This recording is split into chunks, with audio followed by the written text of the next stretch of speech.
Bom, boa noite a todos os participantes inscritos aí no primeiro simpósio da Faculdade FACIP Cuiabá. É com imensa honra, enquanto coordenador e também professor, que eu agradeço a participação de cada um dos senhores. Essa disponibilidade em ouvir, em debater um tema tão importante, não só no Brasil, mas no mundo.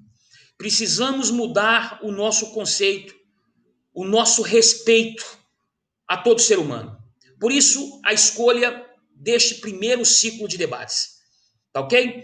Então vamos lá. Meu nome é Lucilo Macedo, eu sou professor de Direito Penal, parte especial, já fui professor também de Legislação Penal Extravagante, dentre o estudo da Lei 7.716/89. Então, vou começar então a falar dessa parte histórica até chegar na lei. Professor Rafael na sequência, e após eu peço aos colegas que possam então, para poder fomentar o nosso debate, que possam trazer situações, perguntas, questionamentos, para que o nosso debate, o nosso encontro fique ainda muito melhor. Tudo bem? Então vamos lá. Primeiro, ao falar do racismo no Brasil, eu preciso entender como começou a responsabilização criminal no Brasil. Eu vou limitar a responsabilização criminal em território brasileiro. É importante salientar que, de acordo com o último censo do IBGE, nós temos hoje no Brasil a maioria da população negra, ou seja, 53%. Então, é importante entender como é essa responsabilização criminal. E por qual motivo não escutamos que acontece uma efetiva responsabilização criminal? Por qual motivo que muitas vezes confundem o artigo inserido na Lei 7.716/89 com a injúria racial ou preconceituosa trazida pelo artigo 140, parágrafo 3º do Código Penal? Então vamos começar. No Dia da Consciência Negra, no dia 20 de novembro, o Brasil para e assiste à morte de João Alberto Freitas, 40 anos, pai, esposo. E o Brasil então assiste a um crime brutal. Vai ser momento de nossa discussão, justamente entender se ali foi ou não racismo. A morte nós temos certeza absoluta. O animus necandi nós temos certeza absoluta. O importante é saber, houve racismo ou não? Ele morreu em virtude de sua cor ou não? E no Brasil, nós começamos então a uma efetiva responsabilização criminal com a Constituição da República dos Estados Unidos, do Brasil, né? Essa primeira Constituição, ela foi justamente batizada de Constituição da República dos Estados Unidos do Brasil. Eu não vou aprofundar muito em relação a essa nomenclatura, em virtude, né, de como ela foi trazida para o Brasil, apenas o que importa em relação à primeira punição, a primeira e efetiva possibilidade de responsabilização criminal. Então, nessa Constituição de 1934, ela foi a primeira no território brasileiro a expressar justamente a questão da igualdade racial. E ela traz isso no seu segundo capítulo, quando ela traz lá os seus direitos e garantias individuais.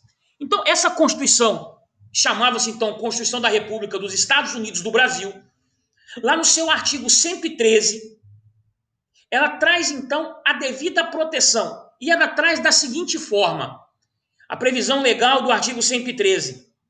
A Constituição assegura a brasileiros e a estrangeiros residentes no país a inviolabilidade dos direitos concernentes à liberdade, à subsistência, à segurança individual, à propriedade, nos termos seguintes: todos são iguais perante a lei.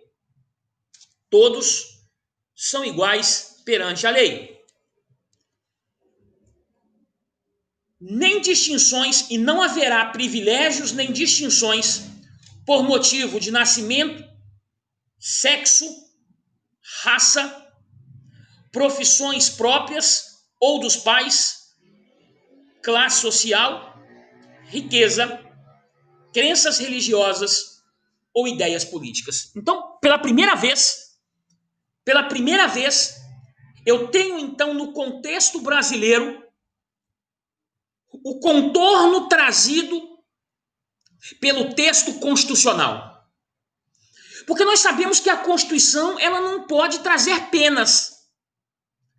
Ela traz contornos, limites ao ordenamento jurídico. Então, a Constituição de 1934, ela traz então essa proteção, dizendo, afirmando que não poderá existir distinções em virtude de raça, nem mesmo crenças religiosas ou classes sociais. Inclusive, as profissões que o nosso professor Joeverton e o professor Leonardo irá abordar com vocês amanhã. Então vamos entender. Se ele passa a trazer então contornos apenas em 1934, lembrando que a escravidão no Brasil acabou há mais de 130 anos. Então apenas em 1934, no Brasil, 1934, eu passo a ter um contorno trazido pelo texto constitucional. Interessante observar que nasce em 34, porém, colegas, o maior absurdo de todos acontece na Constituição seguinte, que foi a Constituição de 1937, que foi um retrocesso aos direitos e garantias individuais. Eu poderia ficar falando sobre a lei de 1937 aqui o tempo todo. Ela foi um retrocesso em relação aos direitos e garantias fundamentais. Ela rasgou o que foi trazido, então, pela avançada, à época, Constituição de 1934, onde eu posso afirmar que houve um retrocesso, uma vez que, em 1937, ele só menciona que todos eram iguais perante a lei.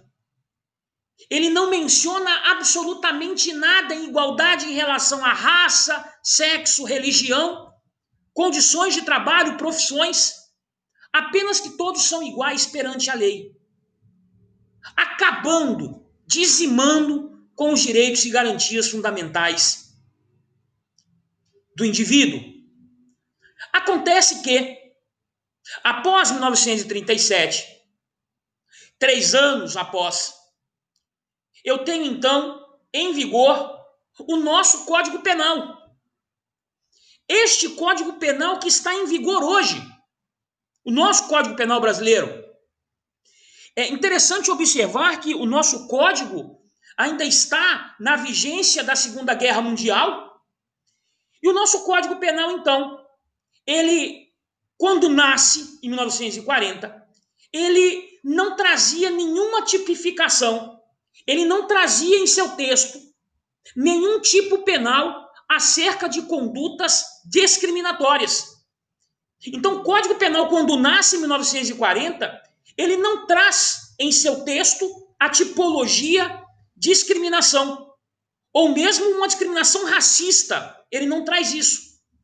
Na verdade, o nosso Código Penal, e o professor Rafael pode confirmar isso também, ele apenas passou a trazer em seu texto legal a prática da injúria racial no ano de 1997. Em 1997, ele passa a trazer o crime de injúria. Os doutrinadores classificam como injúria qualificada, injúria preconceituosa, injúria racial. Isso existe uma discussão na doutrina em relação a isso. Eu vou deixar para um debate ou para o professor Rafael, porque separar o artigo 140, parágrafo 3º, da Lei 7.716/89 é um grande equívoco, porque a injúria racial também atinge em seu interior. Ela diminui, ela humilha. Da mesma forma, se não mais, que a lei de racismo.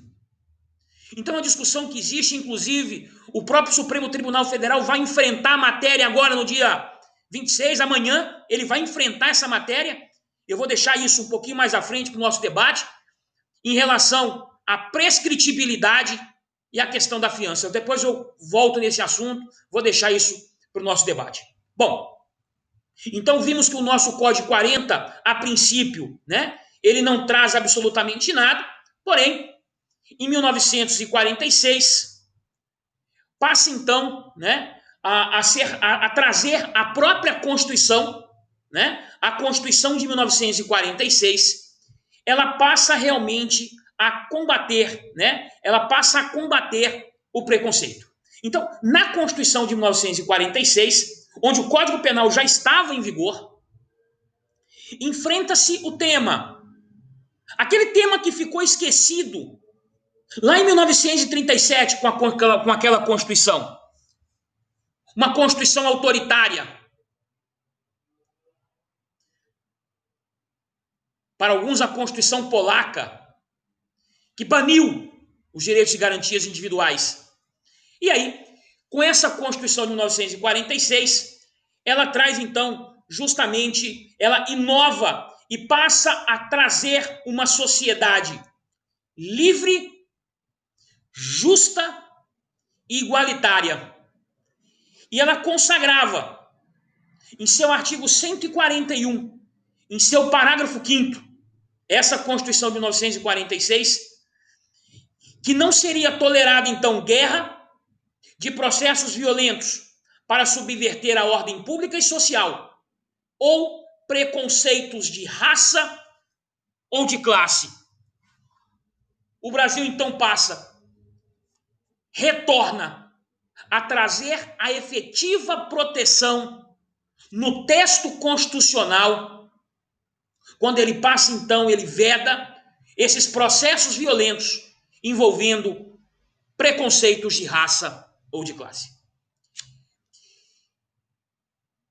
E a Constituição de 46 traz esses contornos, mas não é criado, então, no ordenamento uma legislação específica para trazer uma responsabilização criminal. Apenas, colegas, no ano de 1951, apenas no ano de 1951, surge no Brasil uma legislação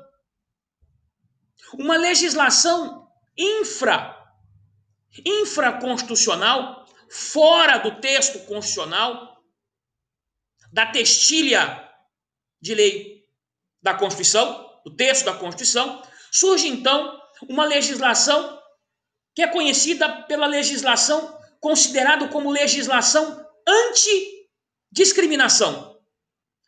E essa legislação, ela foi de autoria do deputado federal Afonso Arino de Melo Franco.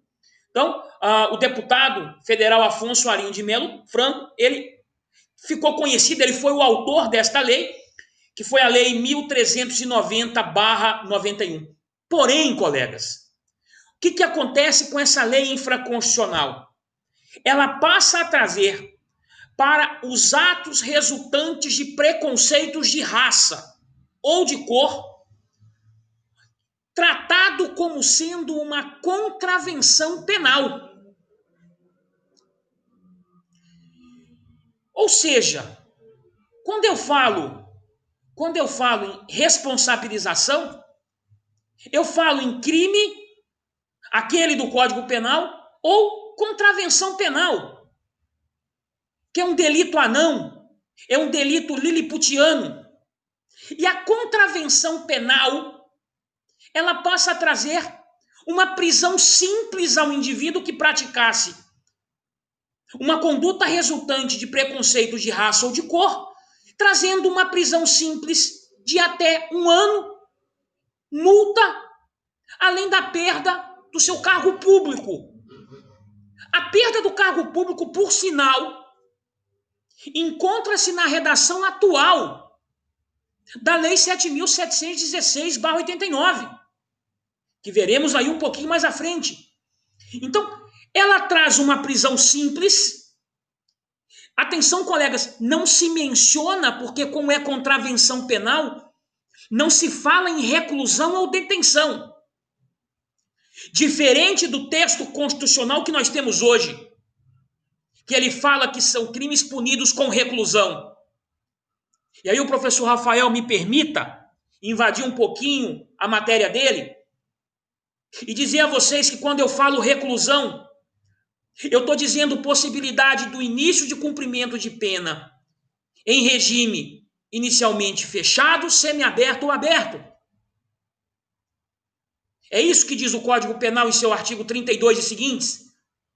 E quando eu falo detenção, eu estou trazendo a possibilidade do cumprimento, do início de cumprimento de pena no regime semiaberto ou aberto, salvo a necessidade de transferência para regime mais rigoroso.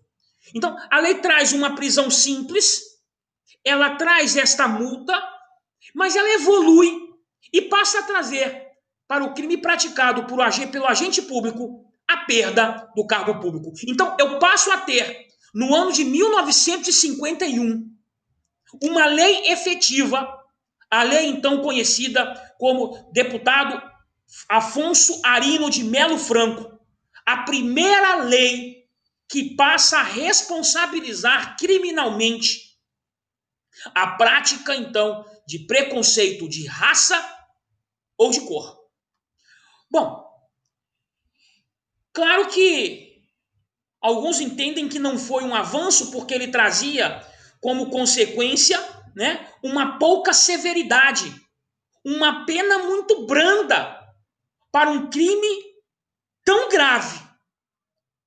E eu posso dizer, sem medo, que talvez esta lei dessa forma, com pena tão branda, é aquilo que nós chamamos do direito penal, o direito penal demagogo, o direito penal político, aquele direito penal que naquela época ele surge para dar uma falsa sensação de pacificação social. Tudo bem, ele coloca a responsabilização criminal, mas ela não é severa, ela é muito branda. Então, eu tenho que entender que isso foi a primeira lei. O contorno da Constituição Federal possibilitou, então, a criação desta lei. Porém, ainda na vigência do Código Penal, surge a Constituição de 1967. E nós devemos dar a esta Constituição o profundo respeito e atenção a essa Constituição de 1967, porque nós devemos a ela o primeiro texto constitucional trazendo uma efetiva punição ao racismo, uma vez que ele mantém os dispositivos da Constituição anterior, porém, ele passa então a recepcionar a Lei Afonso Arinos, uma vez que quando surge uma Constituição, uma nova Constituição, as leis que estão em vigência, elas devem estar recepcionadas pelo novo texto constitucional.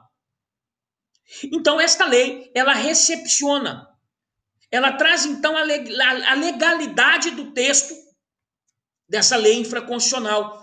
E ela traz isso justamente, né, lá no parágrafo 1º, onde ela menciona: todos são iguais perante a lei, sem distinção de sexo, e aí ele passa a definir, sem distinção de sexo, raça, trabalho, credo religioso e convicções políticas. E ele passa a trazer: o preconceito da raça será punido pela lei. Então, essa Constituição, ela passa então a trazer contornos e ela traz efetivamente a prática do racismo. Importante observar que ela traz também a questão da religião. E aí, em 1978, veja, estamos na Constituição de 69, e em 1978 surge então a Lei de Segurança Nacional. Essa Lei de Segurança Nacional, a Lei 6.620 de 78, ela passa a tipificar, né, como crime a segurança nacional. Surge então uma outra legislação, uma outra lei infraconstitucional, e passa a definir então como crime contra a segurança nacional a incitação do ódio e da discriminação racial. Eu continuo tendo em nosso ordenamento jurídico a Lei de Segurança Nacional, porém ela é de 1983. Ela não tem mais lá a questão da incitação do ódio e da discriminação racial. Então posso dizer aos colegas sem medo que essa Lei de Segurança Nacional, a Lei 6.620/78, ela é o último marco antes da promulgação da Carta Cidadã de 1988. E aí eu quero dizer para os colegas, essa nossa Carta Cidadã, a nossa Carta da República de 88, onde eu passo a ter então o fim do regime militar, surge então uma grande movimentação nacional e passa então a ser promulgada a nossa Constituição de 88. E aí, a nossa Constituição, em nosso texto legal, uma Constituição exemplo, ela contempla de forma limpa, de forma transparente, em vários dispositivos, o racismo. E ela contempla porque ela institui como proteção do indivíduo a dignidade da pessoa humana. E ela traz isso em seu artigo 1º, inciso de número 3. Na minha opinião, é o mais importante da Constituição Federal. A dignidade da pessoa humana como fundamento da República, ele traz então a dignidade da pessoa humana. Como objetivo a promoção do bem de todos, sem quaisquer outras formas de discriminação. E aí, eu passo a trazer também em seu texto constitucional a impossibilidade do reconhecimento da prescrição e da fiança. Então, o nosso texto constitucional, ele traz isso. Eu já volto no texto constitucional. Eu só quero mostrar aos senhores que 3 meses depois da nossa Constituição Federal, 3 meses, entra em vigor, é sancionada a nossa lei de proteção ao racismo. A Lei 7.716/89. A Constituição Federal fala que vai surgir uma lei com pena de reclusão, será inafiançável, será imprescritível, e 3 meses depois surge a lei de racismo. E esta lei de racismo, que o professor Rafael vai falar com tamanho brilhantismo, que lhe é peculiar, com grande professor e profissional que ele é, ele passa então a trazer crimes punidos com penas de reclusão de até 5 anos. E aí, vários dispositivos são trazidos. E no próprio texto, ele passa a trazer uma efetiva proteção. E ele aumenta e ele estica esta proteção, entendendo que toda pessoa tem capacidade para gozar os direitos e as liberdades estabelecidas sem distinção de qualquer espécie, raça, cor, sexo, religião, opinião política ou de outra natureza? E aí, é importante entender que nós temos vários dispositivos, isso trazido pelos direitos humanos, porém, no texto constitucional, e agora nós estamos na Carta da República, nós estamos na Constituição Federal de 88, onde ele passa então a trazer, isso é muito importante, que os colegas entendam, e no artigo 1º, ele traz, já falamos, no artigo 1º, inciso 3 da Constituição Federal, a dignidade da pessoa humana, a igualdade e a garantia individual de toda e qualquer pessoa. É o direito à igualdade. E vou mais, porque o texto constitucional continua a exercer esta proteção.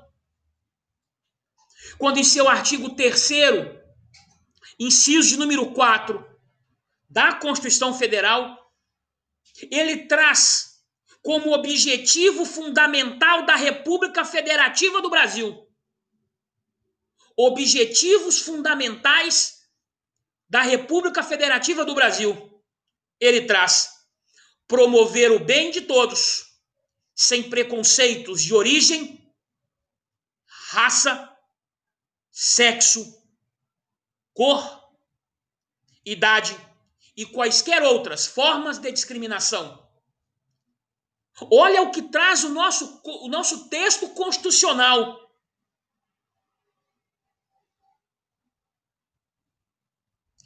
Tem mais, porque o texto constitucional também traz, lá no seu artigo 4º, em seu inciso de número 8, no artigo 4º, em seu inciso de número 8, que a República Federativa do Brasil será regida nas suas relações internacionais pelos seguintes princípios. Eu só quero um, que é relativo ao tema, que é o inciso de número 8. Repúdio ao terrorismo e ao racismo. Colegas, enquanto operadores do direito, enquanto pacificadores sociais que nós somos, de nada valerá este nosso curso se não entendermos, de acordo com o texto constitucional, repúdio ao terrorismo e ao racismo. O texto constitucional é expresso. É expresso. Ele utiliza dessa forma, ele traz isso como princípios. Princípio é o repúdio ao racismo. Ele não falou repúdio à honra, ele não falou repúdio à finança, repúdio a tributo, repúdio ao crime praticado pelo funcionário público. Ele falou repúdio ao racismo, o texto constitucional. E mais, passa a trazer também o texto constitucional a imprescritibilidade, bem como a inafiançabilidade, ou seja, a não possibilidade do reconhecimento da prescrição. Essa que vocês já estudaram ou ainda estudarão, essa que o professor Rafael tanto passa para vocês, com tamanha maestria, quando ele fala então das prescrições do Código Penal, quando ele fala da prescrição da pretensão punitiva, quando ele fala da prescrição da pretensão executória, antes da decisão, antes de uma sentença ou depois dela, esta prescrição que é vedada pelo texto constitucional, e aí vai ser momento do nosso debate. Tenho certeza que o professor Rafael vai provocar, e eu vou ser um que vou querer participar desse debate, saber se a injúria racial tem ou não tem prescrição. O Supremo vai ter que enfrentar o problema. E não se acovardar, ele vai ter que enfrentar o tema. A injúria racial é uma forma de racismo ou não? Ou eu separo? O artigo 5º, em seu inciso de número 42, artigo 5º, inciso de número 42 do texto constitucional, ele nos traz: a prática de racismo constitui crime inafiançável e imprescritível, sujeito à pena de reclusão na forma da lei. Colegas, se os colegas observarem, né? Se os colegas conseguirem observar, o texto, ele passa a trazer, então, né? Ele passa a trazer e ele fala especificamente do racismo. Então, ele fala de forma específica o racismo, né? Ele traz de forma específica o racismo. Porém, nós devemos entender que, embora ele não mencione, ele não traga as demais formas de discriminação, por exemplo, a cor, a etnia, a religião, a procedência nacional, ele não traz. Aí vem a grande pergunta: poderia reconhecer uma analogia em Malam Partem para o direito penal? E nós sabemos, né, professor Rafael? Nós sabemos, colegas, que não se pode trazer analogia em Malam Partem. Uma analogia que vai trazer prejuízo. Muito embora o texto, houve uma tecnia do texto da Lei 7.716, houve uma tecnia desse texto, porque no texto da lei, ele passa a trazer em seu artigo 1º, serão punidos na forma da lei os crimes resultantes de discriminação ou preconceito de raça, cor, etnia, religião ou procedência nacional. Na verdade, né, embora seja trazido, ele vem e demonstra isso, né, ele traz isso no próprio texto da lei. Então, a lei, em todo momento, ela vem falando sobre raça, cor, etnia, religião, origem, procedência nacional. Em todo momento, a lei, ela menciona isso. Então, quando surge esta lei, em 1989, né, ela é sancionada, então, pelo presidente da República, José Sarney. Ela foi de autoria do deputado federal Carlos Alberto Caó, né? Ele era um advogado, tá? Quem apresentou esta lei, quem, na verdade, apresentou esse projeto de lei e cobrou para que fosse aprovada, é um advogado. Ele era um advogado militante do movimento negro. Ele, nascido em Salvador, mudou-se então para o Rio de Janeiro, e ele, então, também trouxe para poder regulamentar o texto constitucional, né? Ou seja, ele lutou bravamente para que pudesse, então, ser mudada, ser alterada a Lei Afonso Arinos de 1951. Então, isso é importante entender que, embora deixamos de ser um país escravocrata há mais de 130 anos, isso é importante. Nós deixamos de ser um país escravocrata há mais de 130 anos, apenas há pouquíssimo mais de 30 anos, há 32 anos, passamos então a trazer uma lei efetiva. Passamos a trazer uma lei efetiva. Eu sei que isso é momento de debate, é momento de discussão, e o curso de Direito é bacana por isso. Em 2012, a ex-presidente Dilma Rousseff, ela passa a trazer, então, né, em instituições públicas, e a UNB, ela foi pioneira em trazer a questão das cotas para o ingresso em universidades públicas. Para muitos, isso é alvo de crítica ferrenha. Isso já está pacificado no Supremo Tribunal Federal. Não significa dizer que não possamos discutir. Porque os números nos mostram o contrário. O pouco acesso dos negros às faculdades, ao mercado de trabalho, e aí o nosso vice-presidente, na minha opinião, momento para que vocês discordem ou não, nós estamos aqui para isso, o nosso vice-presidente Hamilton Mourão, numa afirmativa, na minha opinião, errada, incoerente, ele fala que no Brasil não existe racismo. Talvez porque ele não tenha um em sua família, no prédio em que ele mora, no bairro em que ele mora. Para trazer, colegas, uma teoria da criminologia chamada de teoria do etiquetamento.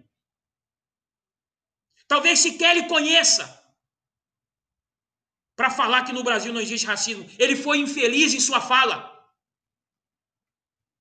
Bom, isso quando ele questionou a morte daquele homem negro, do João Alberto, naquele supermercado. No Brasil existe desde 2005. Desde 2005. Desde 2005. Foi criado, então, um Conselho Nacional de Combate à Discriminação. Desde 2005 foi criado, um Conselho Nacional de Combate à Discriminação. Os colegas estão me relatando que tá travando um pouquinho, tá travando aí. Eu vou só pedir para desligarem os aparelhos aqui, rapidinho, tá? Já volto.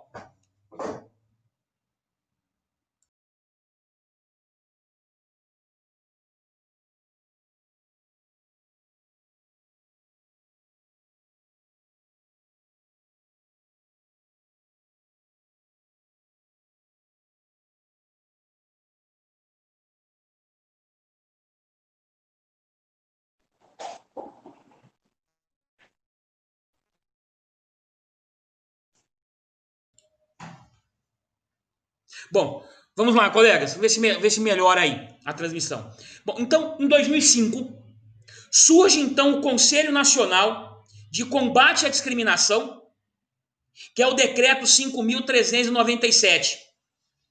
E quando surge esse Conselho Nacional, ele surge justamente para combater os preconceitos de raça, e de cor.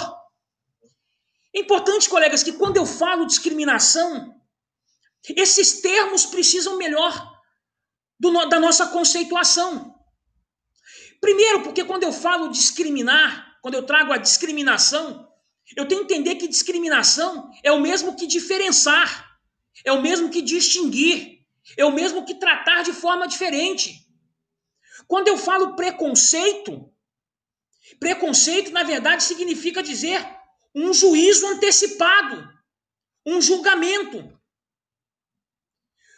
Quando eu falo cor, no sentido da lei, significa dizer denotar a tonalidade de pele da pessoa.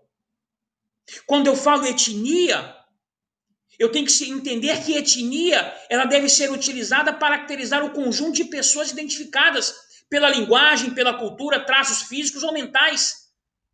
Quando eu falo religião, a proteção da lei, eu falo, na verdade, em crença. Quando eu falo em procedência nacional, é o elemento que identifica a origem da pessoa. O legislador não inseriu outras modalidades. Porém, no ano de 1997,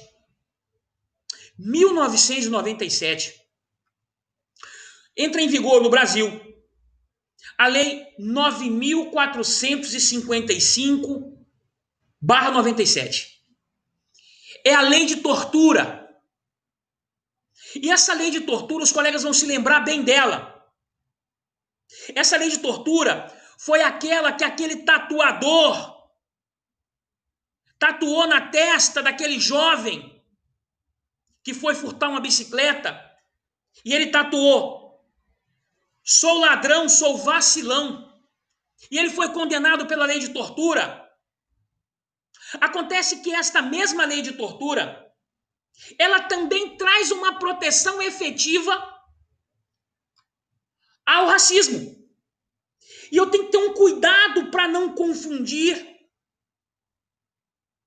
Porque quando esta lei de tortura, ela traz em seu artigo 1º, inciso 1, a linha C, ela traz o seguinte: é a tortura discriminatória, também chamada de tortura racismo. Não é o racismo. Ela traz assim a lei de tortura: constitui crime de tortura constranger alguém com emprego de violência ou grave ameaça, causando-lhe sofrimento físico ou mental, em razão de discriminação racial ou religiosa. Então vamos entender: se houve o emprego de violência ou grave ameaça, e você desejou, você tinha o dolo, a vontade de causar um sofrimento físico ou mental para poder exercer uma discriminação racial ou religiosa, estou diante da lei de tortura e não da lei de racismo. Porque aqui nós temos aquilo que nós aprendemos em Direito Penal 1. Direito Penal 1. Quando estudamos lá, quando o professor Rafael passa para vocês, ele passa lá no conflito aparente de normas, um princípio chamado princípio da especialidade. E esse princípio da especialidade, ele diz justamente isso. Quando surge uma lei especial, e surgiu a lei de tortura no ano de 1997, ela passa então, ela afasta a lei geral, porque aqui eu passo a trazer condições específicas. Eu passo a trazer então aqui a crime de tortura, por um único motivo. Porque lá, para o crime de racismo, o especial fim de agir, na verdade, é o dolo da prática do racismo. Aqui se fala em violência ou grave ameaça para, então, causando-lhe um sofrimento físico ou mental em razão de uma discriminação racial. Em razão de uma discriminação racial. Bom, eu tinha combinado aí com o professor Rafael para que eu pudesse fazer essa distinção, né? Esse início, para que ele possa, então, começar na própria lei específica, né? Não impede, então, que eu possa voltar e trazer também outras formas, né, para a gente poder manter o debate, tá bom? Eu vou, então, agora passar a palavra ao professor Rafael Robson, né, para que ele possa, então, agora trazer do texto mesmo legal, fazendo a sua abordagem, né, fazendo a sua abordagem acerca da efetiva responsabilização mesmo, né, da lei, ou seja, a lei 7.716/89. Vou primeiro fazer a apresentação do professor Rafael, é o nosso professor da Faculdade FACIP, das disciplinas de Direito Penal, parte geral, Direito Penal também parte especial, professor também da disciplina Mediação e Arbitragem para o 6º semestre, é um professor querido. Muito me honra, professor Rafael, estar ao seu lado neste primeiro dia de debate. Me sinto honrado, né, em estar ao seu lado. Um professor, antes de tudo, né, com extrema humildade, sempre pronto, né, a atender o aluno com muita simplicidade e com um grande conhecimento jurídico que lhe é peculiar. O professor Rafael consegue tornar o direito penal de forma mais fácil, né? Por um simples motivo, né, professor Rafael? Porque ele é fácil, mas é mérito, né, do seu amor, do seu respeito pelo curso e por nossos alunos. Tudo bem? Eu passo, então, a palavra agora ao professor Rafael, então, para que ele possa, então, conversar com vocês aí sobre o nosso tema. Depois a gente abre para debates, tá bom? Com você, professor Rafael. Alô, estão me ouvindo? Tranquilo, está me ouvindo, professor Lucilo? Tem que desbloquear aqui, né? Peraí, já vou desbloquear o professor aqui, peraí. Está me ouvindo? Alô? Estão me ouvindo? Estamos ouvindo. Vê se está no jeito, professor.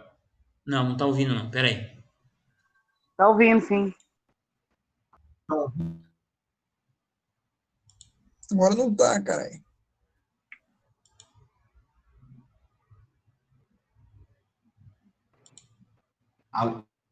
Não, não tá. Tava ouvindo, aí parou. Professor, não tô ouvindo. Peraí. O que eu tô fazendo de errado aqui? E agora, professor? Tá ouvindo? Sim, tô ouvindo. Tá ok. Eu escuto normal. Tô escutando, bacana. Você nem apareceu, tá?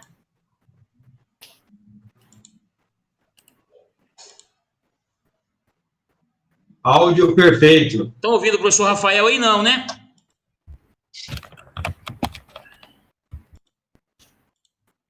Não tá ouvindo aqui. Eu não tô ouvindo o professor Rafael. Eu não tô ouvindo.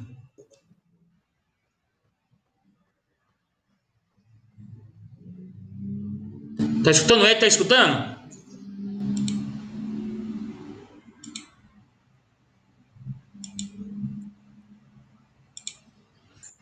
Não tô conseguindo ouvir. Continua aí, professor. Manda ver.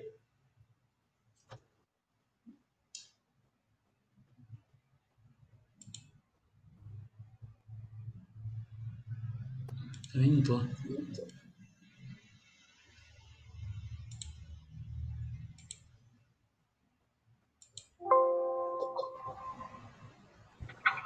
Vai agora, Rafael, vamos ver. Não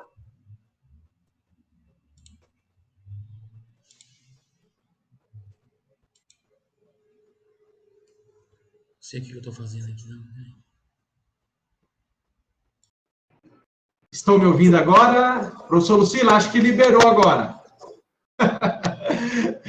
Turma, olha só, uma alegria imensa estar aqui com vocês, um prazer realmente muito grande de poder, né, participar, somar de alguma forma nosso primeiro simpósio, uma temática, né, que dispensa qualquer comentário, porque realmente a importância é muito grande, totalmente contextualizada, né, professor Lucilo, com a nossa realidade, né, interdisciplinar, que é muito bacana, embora nós estamos falando hoje aqui, o primeiro dia, né, com esse enfoque no direito penal, mas interdisciplinar, os demais colegas que virão, né, amanhã, a desembargadora Maria na sexta-feira, enfim, turma, isso demonstra a preocupação da instituição em realmente, né, não deixá-los, não permanecê-los em uma bolha, né, e é isso que eu fico muito à vontade de trabalhar na FACIP, professor Lucilo,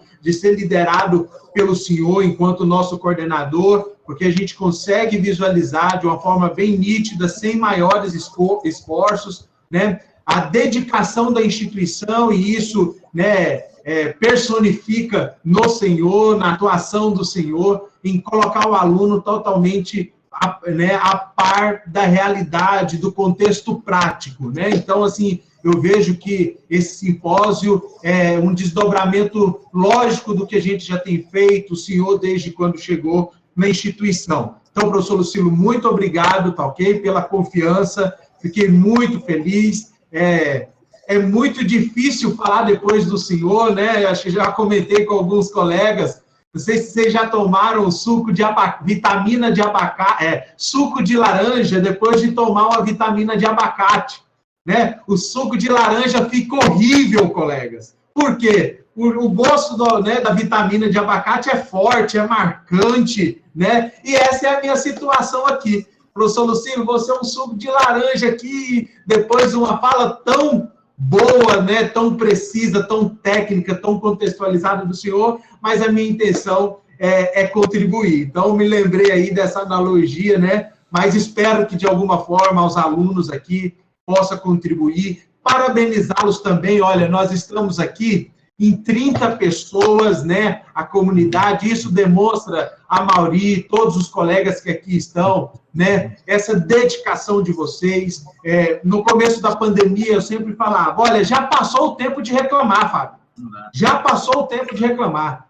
né? Depois de 2, 3 meses aí, já deu tempo de se adaptar, enfim. E agora é prosseguir. Nós vamos lamentar por muito tempo as mortes, as consequências trágicas, isso daí sim, né? Mas foi uma possibilidade de nós nos reinventarmos, né, turma? Então, eu vejo esse simpósio como essa oportunidade de nós continuarmos a nos reinventarmos, continuarmos, né, sem desculpas, sem muletas, né, a busca por conhecimento na nossa área. Então, estou muito feliz de poder contribuir. Ok? Então, os parabéns a vocês, alunos, que são as maiores estrelas aqui, realmente merecem todo o nosso respeito e toda a nossa dedicação.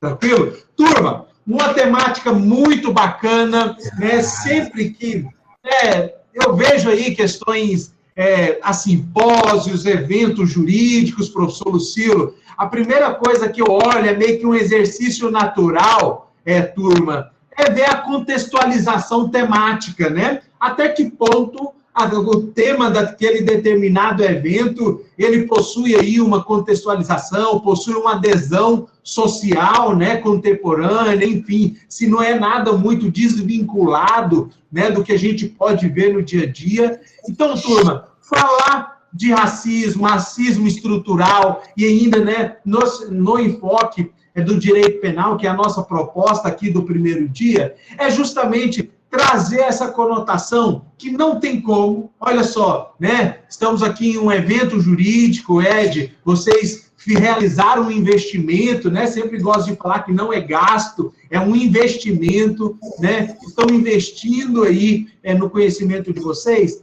Nós não temos como, é indissociável falar sobre a temática proposta sem esse viés prático. Então, o professor Lucilo aí, vocês viram que foi extraordinário, né, em aliar teoria e prática, e a minha busca aqui vai ser essa também, só que voltado por uma questão mais técnica, né, da letra da lei. Sempre falo isso, professor Lucilo, com os meus alunos, em sala de aula, né, tento conscientizá-los, acho que aqui todo mundo, ou a maioria, estou olhando aqui, tem poucos aqui